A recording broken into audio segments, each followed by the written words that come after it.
Ladies and gentlemen, welcome back to the next half of our event. Our next speaker this morning is Puan Raja Azrina Raja Othman, Chief Information Security Officer at Telecom Malaysia. Puan Raja Azrina has over 25 years of extensive experience in information security and computer crime. She holds a master's degree in information security and computer crime from Glamorgan University, UK, and a bachelor degree in computer engineering from Lehigh University, USA. In 1997, she co-founded the Malaysian Computer Emergency Response Team, followed by the Digital Forensic Lab. The establishment led to the co-founding of Cybersecurity Malaysia, in which she served as the Chief Technology Officer until 2009. She has led several national security initiatives and development of security solutions for critical infrastructures. Today, Puan Raja Azrina will be talking on the topic of cyber resilience in an expanding digital economy. Please welcome Puan Raja Azrina.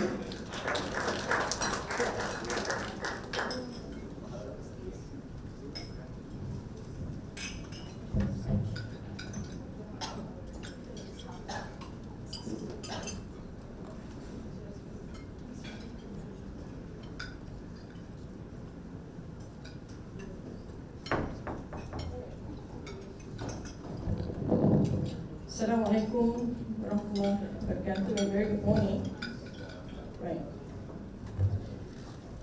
Right. First of all, thank you, Tasri. Thank you, HLIB, for the kind invitation. Thank you for having me here today.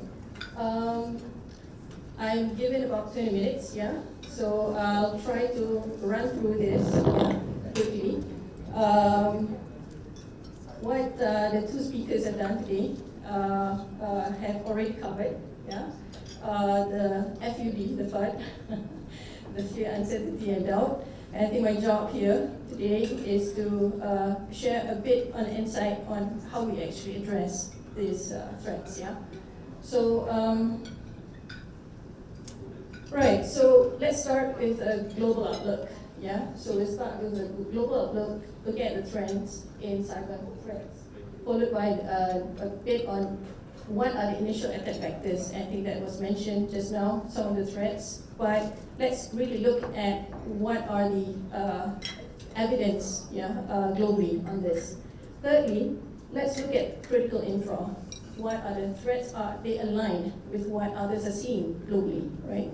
Because we're here seated in this audience, we are all coming from mainly FSI sectors. Now, what are the challenges? And let's reframe cyber resilience. Now, cyber resilience is one of the approach in addressing digitalization, right?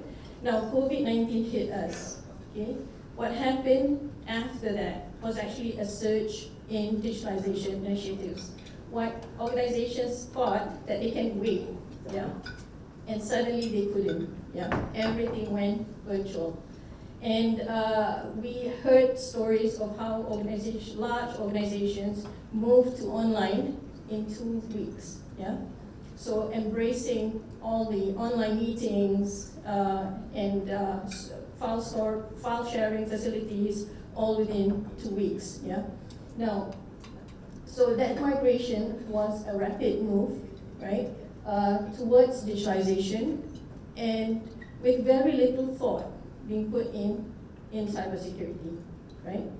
What happens there is that it actually increases the footprint of digital footprint, right?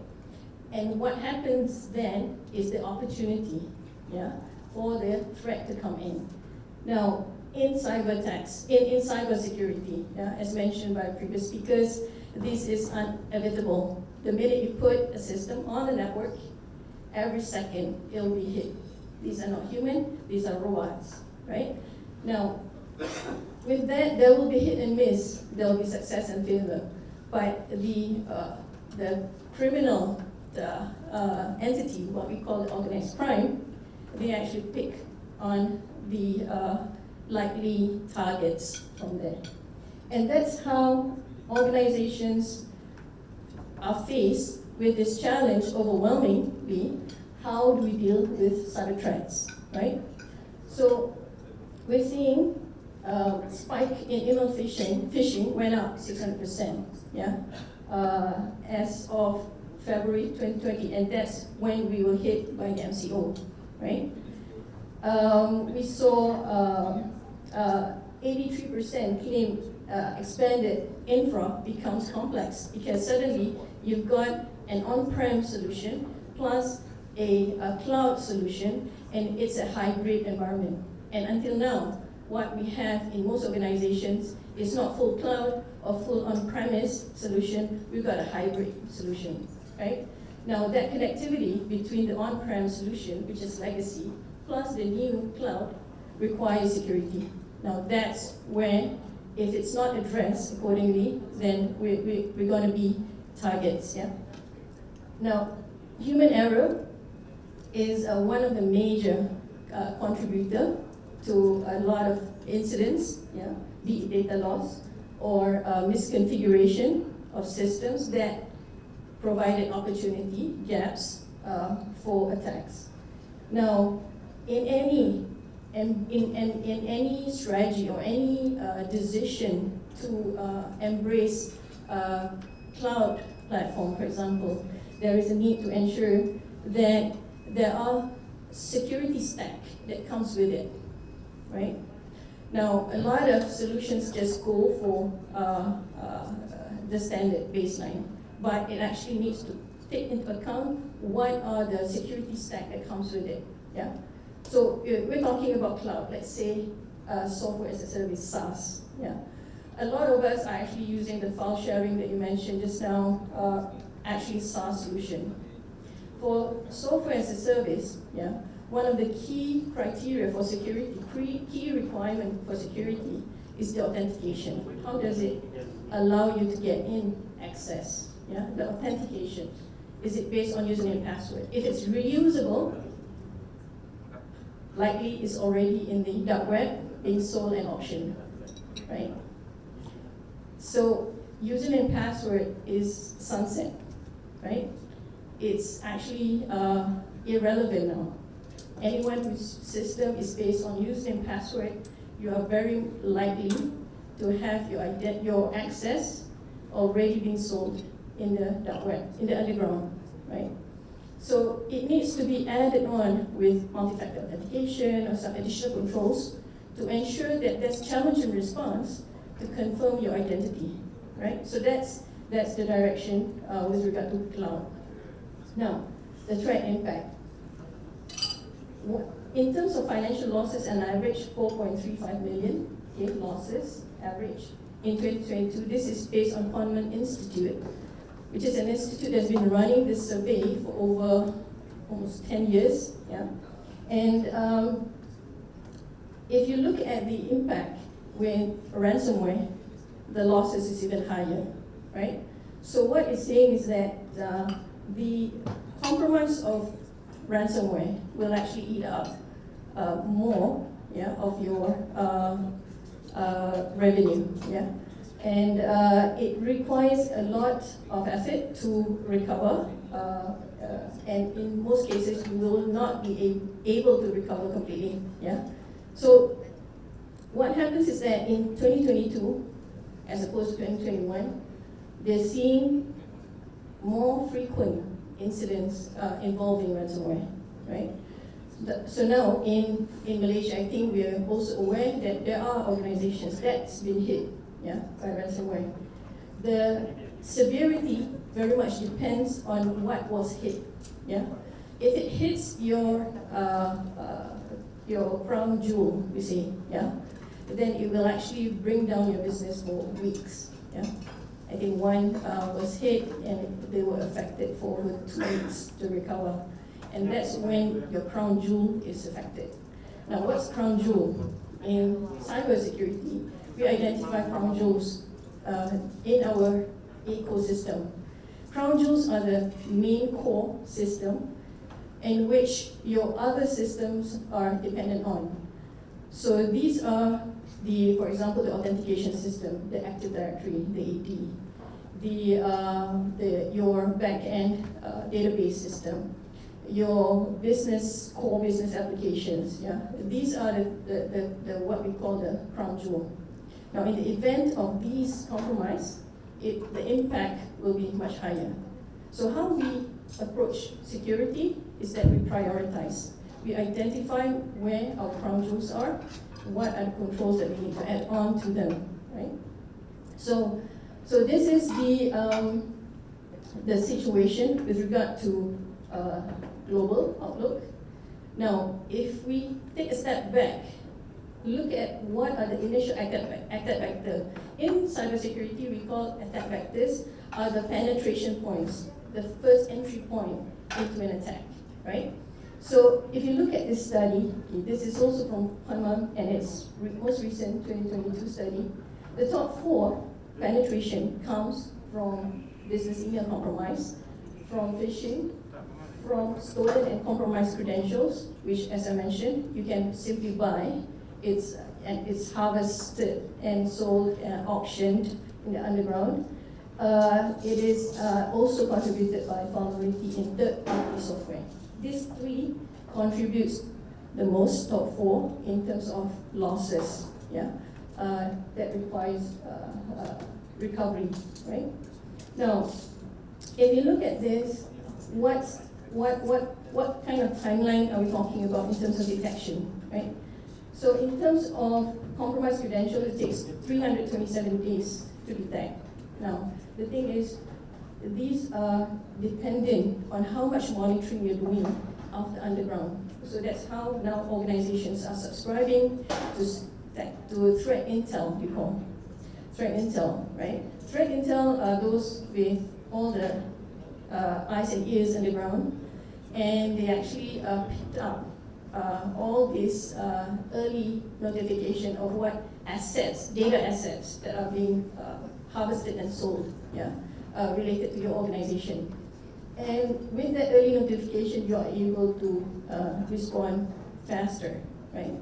So otherwise, compromised credentials you only discover upon an incident, right?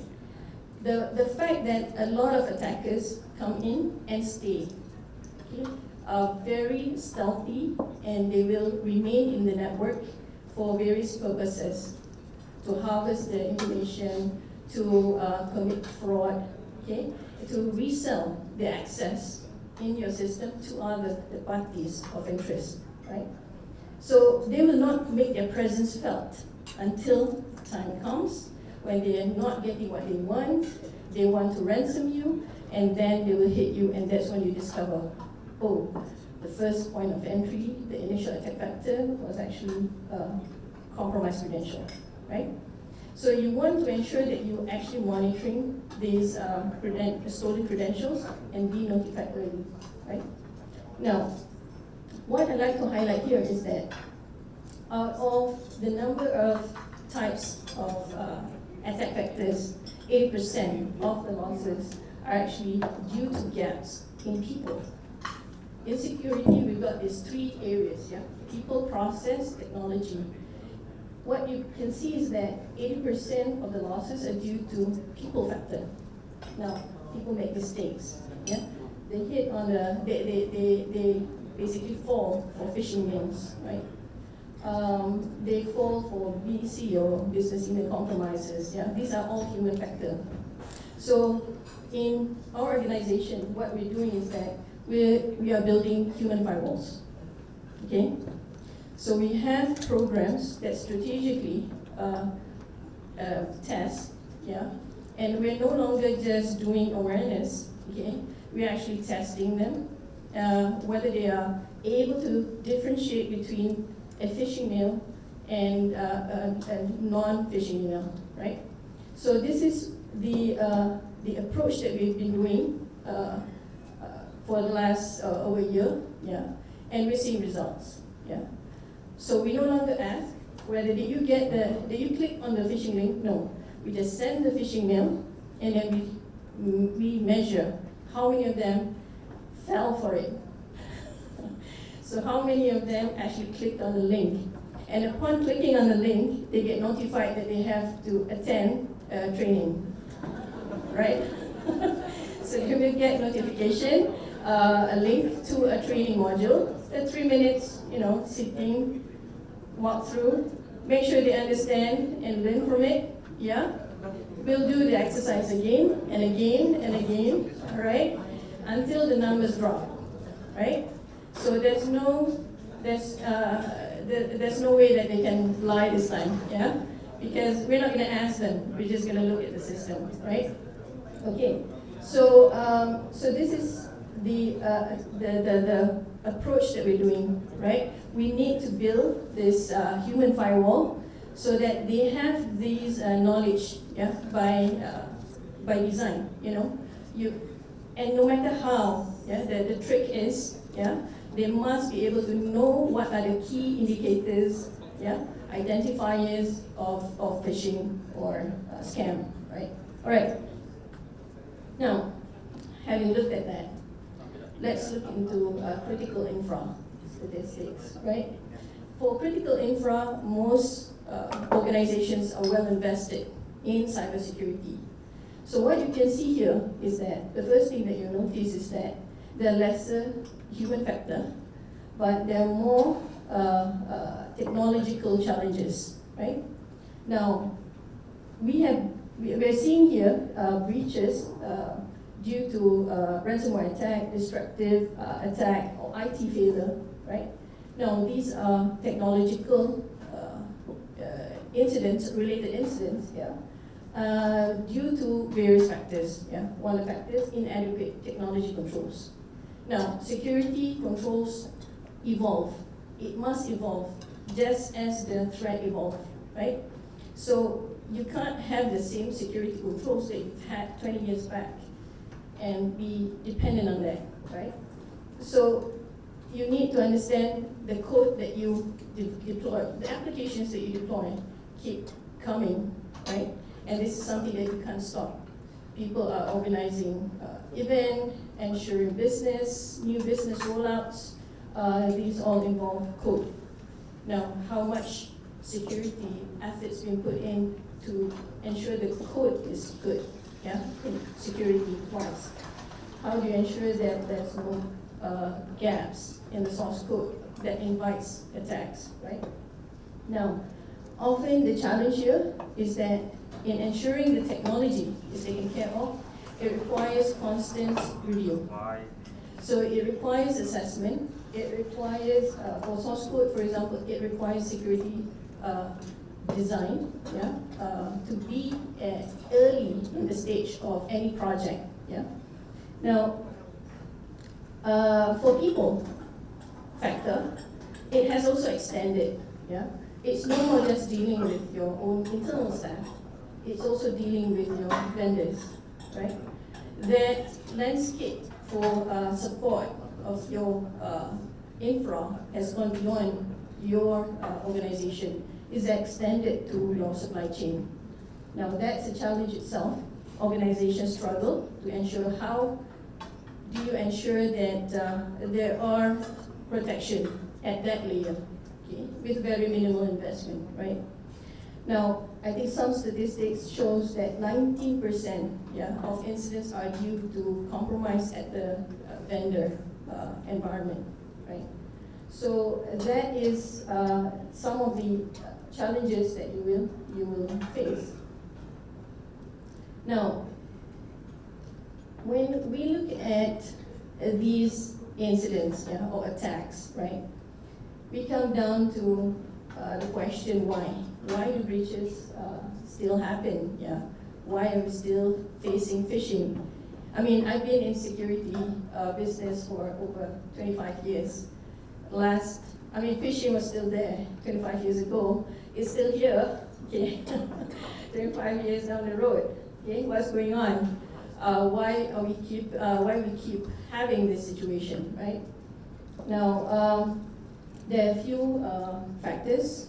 Okay, if you look at these lists, what I would like to highlight, two of them here, is that the first is the adequacy of the people, the staffing, the security. Do they understand? Yeah, the understanding of security threat is beyond just solutioning. It's also understanding the threat itself. Because in security, you can't be doing solution without really understanding your threat landscape. What's hitting you the most, right? By understanding that, you can actually narrow down and focus with an 80-20 approach, yeah? Identify the key threats, yeah, that are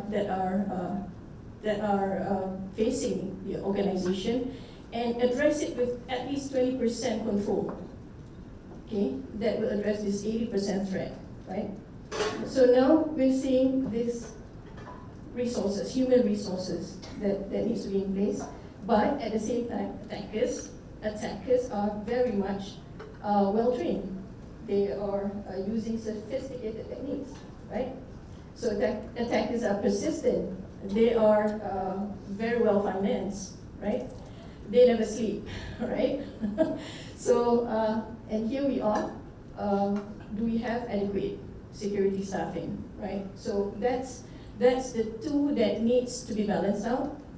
Now, on top of that, we have the difficulty or the complexity of the IT environment, as I said. We have now in digitalization, we've got a hybrid environment. We've got on-prem, we've got a cloud. That design requires security framework. It requires a lot of measures. How do you protect your API from being breached? Yeah, I think most recent in the Down Under this year, there were a few landmark cases, right? We had 2 landmark cases. One that hit in Malaysia, the other that hit in the Down Under, right? Both involving data breaches of millions of data, right? Now, data is the new oil, as I always say, yeah, it's the new oil, okay? Now, all the threats that we talk about, the attack vector that we mentioned just now, the ultimate is actually, it's not so much bringing down or hurting you with the downtime, but it's the ability to extract the information and sell that, right? Because there's a whole organized crime activity out there that actually benefit from this data, right? So data is the new oil. Now, with that, we have this interoperability issue. Remember, the on-prem and the cloud environment. The interoperability issue requires security. Now, how do we ensure the security cuts across, right? And in an environment where you've got multi-vendor, multi-solution, how do you ensure that you can apply the same security measures across the board? That is a challenge, really, right? So you need architects who actually understand your environment, yeah, in order for you to design security into it, right? So if you look at this, some of the feedback given through a survey, right? These challenges are very common. Yeah, it's applicable to us in any industry, especially so in critical infra, just as it is in other verticals. Now, what's TM's role? We are reframing cyber resilience. Yeah. Now, I've spoken about just now. One of the challenges that we have is actually a CISO today. Yeah, it requires a paradigm shift. Yeah, we are no longer the enforcer. This is something I keep telling my team. We are not the police in this organization. We do not enforce, but we are influencer. Not the influencer in the Insta kind of thing. Yeah, okay. We don't go for popularity. Yeah. In fact, we're not very popular in the organization when you're wearing the security hat. But we need to influence, yeah, various level, various business entities within the organization to ensure that they embed security. So our approach is actually one of the first approach that we're taking is security by design. Now, security by design requires security to come in early. It needs to be early project initiation, no longer at right before launch date. Like a week before launch date, we come in for testing. No, security comes in early. It comes in at design stage. We understand what's your requirement, what are you trying to build, what business application are you building, who are your users. We need to balance this security and usability. That's another challenge with security by design. We can't have too much control that it's it's just unfriendly and not usable. The other area is privacy by design. Now, privacy by design, there's 7 principles. We take at least one that we need to remember: minimize data collection. Minimize data collection means less is more, means that you have less data, less infra to protect, right? So it needs to be very strategically located. Then you can invest in the right controls for those locations, right? Third is reduce the threat exposure. I think we touched about this quite a bit, right? We need to establish plans, how to protect from responding to cyber risks. I mean, it's about detection, response, and recovery, right? And it's a matter of speed in time, right? And it is never possible to ensure complete protection, okay? Organizations are realizing, that regardless how well your control is, you will definitely still have incidents. But the difference is how severe is this incident and how fast you respond to it, vendor management is one other area which is a challenge and it needs to be addressed, right? And it requires an uplift in terms of security hygiene at the vendor side, right? At the third parties that we're dealing with.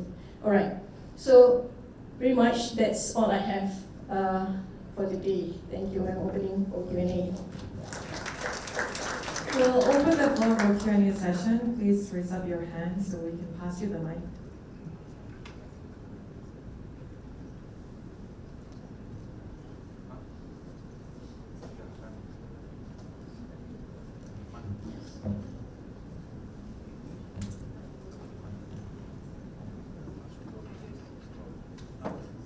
Thank you, Partner. Just wanted to check, because just now you mentioned that for you to detect an issue, it gives you about over 300 days before you detect, like a phishing issue or a cybersecurity attack. I mean, what is the plans to deal with something like that and to minimize that level, right? Because almost takes a year before you detect an issue. So maybe if you could share in terms of whether it's the industry's plans or TM's plans to reduce that number, and also I guess if you could also share what was the biggest attack that has in your 25 years in TM that you have experienced, and how did you deal with that attack? Okay. Right. First of all, those statistics is not TM's. Okay, this is coming from a study, which is a global trend. What is required, is that organizations need to have visibility, threat visibility within the organizations, So it requires basically all systems, every security control to be plugged into the network requires a homing, right? Requires a consolidated platform for us to do the analytics, for us to automate the detection. That AI, that analysis needs to happen centrally, and that's how it's been done, and that raises our visibility. We can actually tune that to based on trends of attack of the day. We can actually tune the rules to detect whether we're facing that problem early, and that has helped us a lot. Actually, having a central integrated platform for the automation requires lesser human intervention. Okay, and these are things that if last 20 years ago, we were talking about antivirus and just authentication, protection. Nowadays, you've got all sorts of controls in place at the network layer, at the endpoint control, various. And these all needs to be centralized. On the second question, what's the largest? I've not been in TM 25 years. I've been in the field 25 years. But I think some of the big incidents that I've had at national level, yeah, I wouldn't say at organization level, is actually well contained, yeah. Given that when organizations have the right team and tools, yeah, basically it can be addressed. But at national level, in the early days, one of the major incidents that I think caught everyone by surprise was actually the worm outbreak. That was actually very early 2000, and we were first to discover the outbreak, even before the worm had a name. And we collaborated with the US Research Institute at the time, and we managed to identify the behavior of the worm. And that's why I mentioned it's important to understand the threat before you can actually prescribe solution.